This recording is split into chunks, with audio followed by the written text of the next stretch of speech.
जय श्री राम मेरे दोस्तों और मेरे स्टूडेंट्स। आज का टॉपिक आप लोगों ने देखा, कल हमने पढ़ा था टेंस कल खत्म कर लिए थे। मैंने आप लोगों से कहा था PYQs लाएंगे।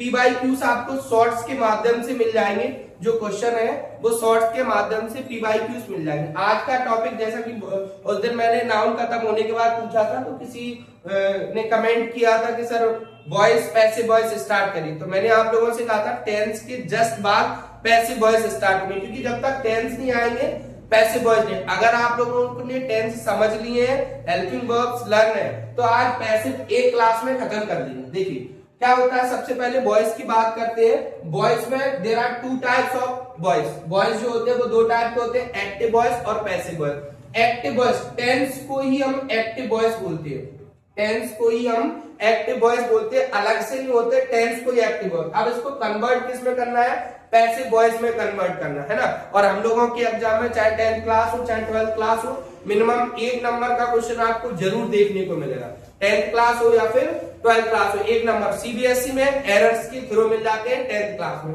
अगर हम बात करें पैसिव वॉइस, पैसिव, इन दोनों में डिफरेंस क्या है। एक्टिव वॉइस में जो वर्क करता है वो सब्जेक्ट वर्क करता है, और इसमें जो वर्क करता है वो ऑब्जेक्ट के द्वारा वर्क कराया जाए। काम सब्जेक्ट ही करता है, लेकिन मेन पॉइंट में क्या रहता है, ऑब्जेक्ट। अगर हम पैसिव वॉइस की बात करें तो ये जो टेंस है, इसी से बात, मैंने आप लोगों को ध्यान हो तो टेंस के 12 पार्ट्स बताए थे। टेंस के 12 पार्ट्स बताए थे मैंने, 3 टेंस थे, उनके 4 पार्ट्स बताए थे। उसी 12 पार्ट में से यहाँ 8 पार्ट्स आ जाते हैं, जिसको अपन बेसिक पैसिव बोलते हैं।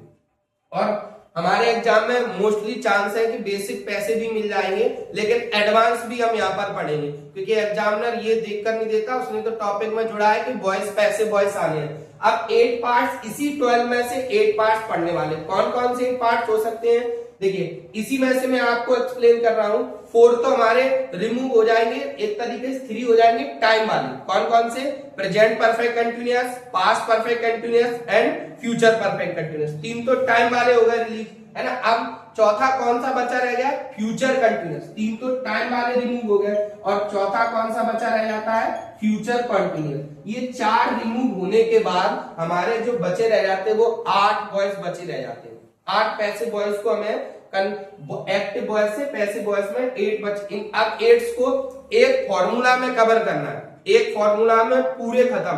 देखो कैसे, सबसे पहले इसके कुछ बेसिक रूल्स है हमारे पास। सबसे पहले इसके कुछ बेसिक रूल्स है जो पूरे 8 पार्ट्स के पैसिव में काम देंगे, चाहे फिर वो निगेटिव हो, चाहे फिर वो इंटेरोगेटिव हो, या फिर क्वेश्चन वर्ड इंटेरोगेटिव हो, कोई सा भी हो। अगर हम बात करेंगे, पहला रूल क्या कहता है, change into subject to object. हम एक्टिव से पैसिव वॉइस बना रहे हैं, तो एक्टिव का जो सब्जेक्ट होगा वो पैसिव वॉइस का क्या बन जाएगा, ऑब्जेक्ट बन जाएगा। दूसरा रूल उल्टा कर दो, एक्टिव का जो ऑब्जेक्ट होगा वो पैसिव का क्या बन जाएगा, सब्जेक्ट बन जाएगा। तीसरा रूल हमेशा ध्यान रखना, जितने भी पैसिव वॉइस पढ़ेंगे, एडवांस टू बेसिक या बेसिक टू एडवांस कोई भी पढ़ेंगे, सभी में वर्ब की थर्ड फॉर्म यूज होगी।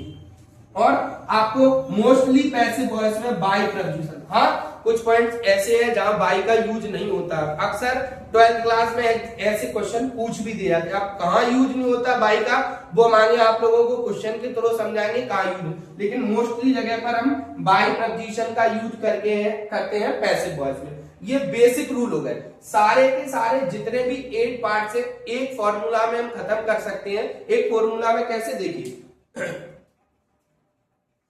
एक फॉर्मूला में कैसे खत्म करेंगे, सिंगल फॉर्मूला और 8 पैसिव वॉइस खत्म। देखिए सिंगल एक फॉर्मूला है,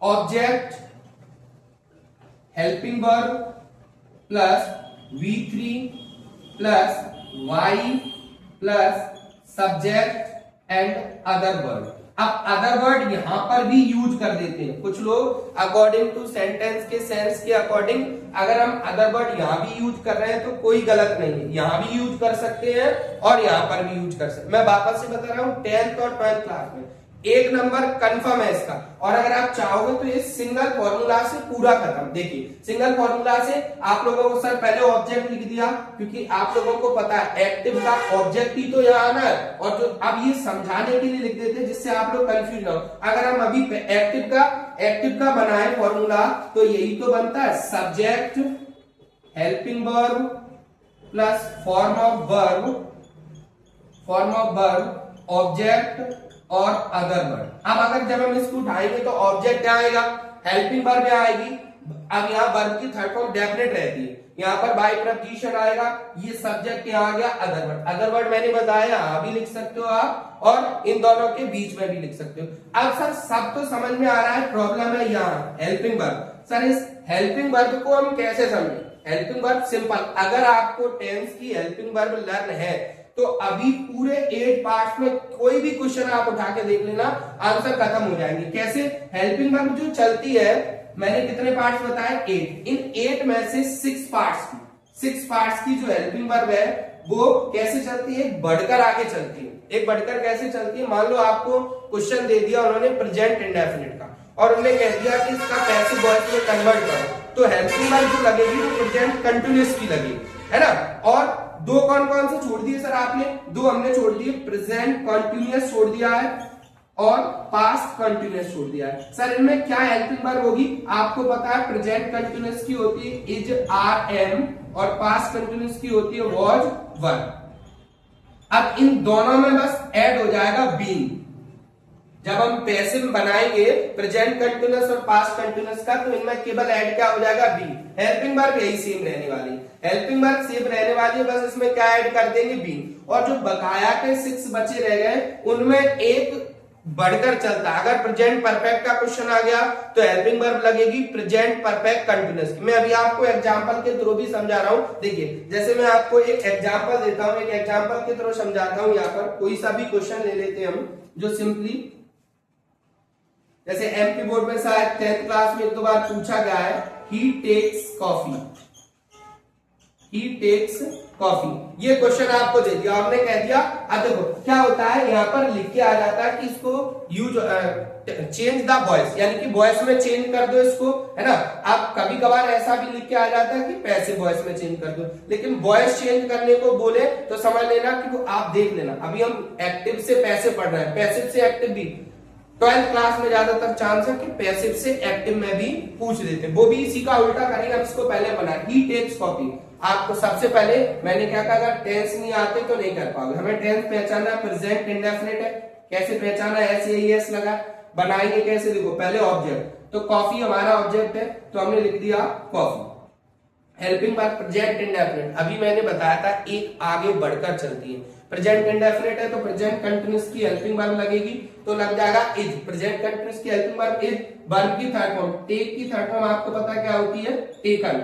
फिर वाई का यूज किया गया है। अब ये प्रोनाउन है, आप लोगों को सबको पता होगा, ऑब्जेक्टिव केस, नॉमिनेटिव केस की ऑब्जेक्टिव केस, आई का, मी, वी का, आज, दे का, देम, सी का, हर, ये सारे हो जाते हैं। तो वैसे ही जब इधर आएगा तो क्या हो जाएगा, यह आंसर हिम हो जाएगा। हम और एक क्वेश्चन पर डिस्कस करें, जैसे किसी ने बोल दिया you will open the door, you will open the door, ये क्वेश्चन आ गया। You will open the door question आ गया, आप लोगों को पता। अब इसको बताया गया कि इसको वॉइस में चेंज करो। अब वॉइस में चेंज करना है तो सिंपली फिर वही चीज है, ऑब्जेक्ट पहले है तो पहले आ जाएगा ऑब्जेक्ट, द डोर। अब आपको सबसे पहले टेंस पहचानना है, फ्यूचर इंडेफिनिट है। क्या है, फ्यूचर इंडेफिनिट। और फ्यूचर इंडेफिनिट के एक बढ़ के क्या आती है, फ्यूचर कंटिन्यूअस। तो इसके लिए क्या हो जाएगा, विल बी, विल बी, यानी कि फ्यूचर कंटिन्यूअस की हेल्पिंग वर्ब क्या होती है, विल बी, शैल बी। तो the door will be open का थर्ड फॉर्म हो जाएगा ओपन। उसके बाद बाय का यूज करेंगे, यू का ऑब्जेक्टिव केस क्या रहता है, यू। अगर आप लोगों ने टेंस को ढंग से पढ़ा है, टेंस की हेल्पिंग वर्ब अगर आपको आती है तो बेसिक पैसिव इस एक फॉर्मूले से क्लियर हो जाएंगे। बेसिक पैसिव इस एक सिंगल फॉर्मूले से, केवल आपको इस पर फोकस रहना है।